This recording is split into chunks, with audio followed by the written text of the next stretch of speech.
আসসালামু আলাইকুম রহমতুল্লাহ বারকাত। ভালো আছেন সবাই? আলহামদুলিল্লাহ। হুজুর কেমন আছেন? আলহামদুলিল্লাহ। আপনি কেমন আছেন? আলহামদুলিল্লাহ। প্রিয় দর্শক, আজ আমরা ৮ নং বাজুয়া ইউনিয়ন পরিষদের কেন্দ্রীয় জামে মসজিদের ছাদের উদ্বোধন, মানে ছাদের কাজ শুরু হবে, সেই উপলক্ষে আমরা এখানে জমায়েত হয়েছি।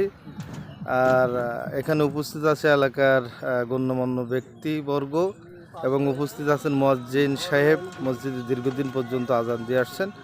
আর ইনি হলেন হাফেজ আবু তয়েব সাহেব। তিনি এই মসজিদের সম্মানিত ইমাম। হুজুর, কতদিন পর্যন্ত এখানে ইমামতি করতেছেন? কত সালে আসছিলেন? আসছি 94-তে। 94। আপনি যখন প্রথমে আসছিলেন তখন মসজিদের অবস্থা কেমন ছিল? ওই গেট পার খুঁটি ছিল, মুরলি বাসায় বেড়া ছিল এবং ওই গোলের ছাউনি ছিল। এরপরে ধাপে ধাপে কয়েকবার তো মসজিদ তৈরি হয়েছে না? তো আল্লাহ পাক আমাদের ওই টিন শেড করাইছে, অল্পাকা করে টিন শেড করাইছে। এরপর আল্লাহ পাক এই পর্যন্ত আনছে আর কি। শেষ পর্যন্ত আল্লাহ নেওয়ার যদি সুযোগ হয়, আল্লাহ যদি দয়া করে, তাই ইনশাল্লাহ হবে।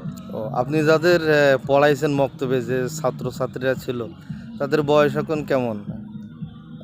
তার বয়স হয়তো কারো 40 হয়েছে, কারো 35 হয়েছে, এরকম। তো 40-35 বছর বয়স তাদের, মানে এখন হলো তারা কেমন যেন মসজিদের কমিটির মধ্যে আছে, তাই না? আর আসছে আর কি। আচ্ছা, আর এই তাদের বাচ্চারাও তো আপনার কাছে এখন বর্তমান পড়ে না? পড়ে, নাতিরা পড়ে, অনেক সময় নাতিরাও পর্যন্ত পড়ে। হ্যাঁ। আলহামদুলিল্লাহ। আর মুয়াজ্জিন সাহেব, আপনি কতদিন আজান দেন এই মসজিদে? 10-12 বছর। 10-12 বছর আজান দেন। মুয়াজ্জিন সাহেবের বাড়ি এখান থেকে প্রায় 1.5 কিলোমিটার দূরে। আগে এখানে ছিল, এখানেই ছিল, এখন 1-1.5 কিলোমিটার দূরে। সাবেক সেক্রেটারি ছিল আগে, মুয়াজ্জিন সাহেব সাবেক সেক্রেটারি ছিল। ও, তা আপনি এই ফজরে কষ্ট করে আসেন, মুরব্বী মানুষ, প্রত্যেকদিন আসতে পারেন? ইনশাল্লাহ চেষ্টা করি, আল্লাহ আনে। এখন এই মসজিদের যে ছাদ হচ্ছে, তো এর ছাদের যে আয়ের উৎস কিংবা মসজিদ এই পর্যন্ত আপনারা তৈরি করেছেন, এর উৎস কেমন, মানে কিভাবে টাকা সংগ্রহ করেছেন? এটা সরকারি কোনো অনুদান আমরা এখনো পাইনি। জনসাধারণ এলাকার মুসাল্লি, দূর দূরান্ত থেকে আগত যারা আসে, তাদের সহযোগিতায় এগুলো, এই মসজিদটা হচ্ছে। বাইরের লোক বলতে এখানে তরমুজের সিজনের সময় কিছু না? আছে, বিভিন্ন এলাকার লোকজন এই এলাকায় যখন আসে, দেখে মসজিদটা বেহাল অবস্থায় আছে, হয়তো 500 দিয়ে গেল, তবলিগ জামাত আসে, তা ওনারাও কিছু কিছু দিয়ে যায়। সুনকুড়ি উত্তর পাড়ার লোকজন আমাদের সাথে সহযোগিতা আছে। উত্তরবনে মানে বড় বাড়ি, এরপরে গাজী বাড়ি, অনেকের সহযোগিতা এখানে আল্লাহ মির্জাবাড়ি, বড় বাড়ি দিয়ে উত্তর পাড়া যারা আছে সবাই। প্রথমে যখন ভিত্তি করছিলাম তখন তো আপনার গাজীবাড়ি মসজিদ, চুনকুড়ি বড় বাড়ি মসজিদ কালেকশনে গেছিলাম, ওখান থেকে মোটা অঙ্কের একটা টাকা আমরা পাইছিলাম। মনে করেন আজকে ছাদের যে কাজ শুরু হয়েছে, যে আসলে তো আমাদের এলাকা অবহেলিত এলাকা, এখানে এখনো মনে করেন ছাদের 3 থেকে 4 লাখ টাকা এখনো বাকি, দোকানে বাকি। জি, এই টাকাগুলো কালেকশন করতে হবে, আল্লাহ রহমত করলে কালেকশন করে আল্লাহ করে। ও, আমাদের এই ভিডিওগুলো তো হাজার হাজার মানুষ দেখবে, আজও দেখতে পারে কিংবা 2 বছর 1 বছর পরেও দেখতে পারে। তো সেই সমস্ত লোকদের উদ্দেশ্যে আপনাদের কি বলার আছে? সাহায্যের হাত বাড়াই দেয় আমাদের জন্য। এই সমস্ত লোকদের উদ্দেশ্যে আমাদের বলার আছে যে ওনারা যেন আমাদের অবহেলিত এলাকা, অবহেলিতভাবে আছে। আমরা মসজিদটা হয়তো সম্পূর্ণ নির্মাণ করতে পারতেছি না আপাতত। ছাদ ঢালাই দেওয়ার পরে যে বাকি কাজগুলো রয়েছে, আপনাদের সাহায্যের হাত বাড়ানোর জন্য আমরা পরিশোধ করতে পারি, এবং ঋণগ্রস্ত হয়ে আসি। মসজিদ হয়তো 3-4 লক্ষ টাকা ঋণ হয়ে যাবে, এটা যাতে পরিশোধ করতে পারি, আপনাদের সাহায্যের হাত বাড়ানোর জন্য অনুরোধ করতেছি। আচ্ছা, এই মসজিদের জায়গা মানে সর্বপ্রথম কিভাবে শুরু হয় আপনারা কি কেউ জানেন?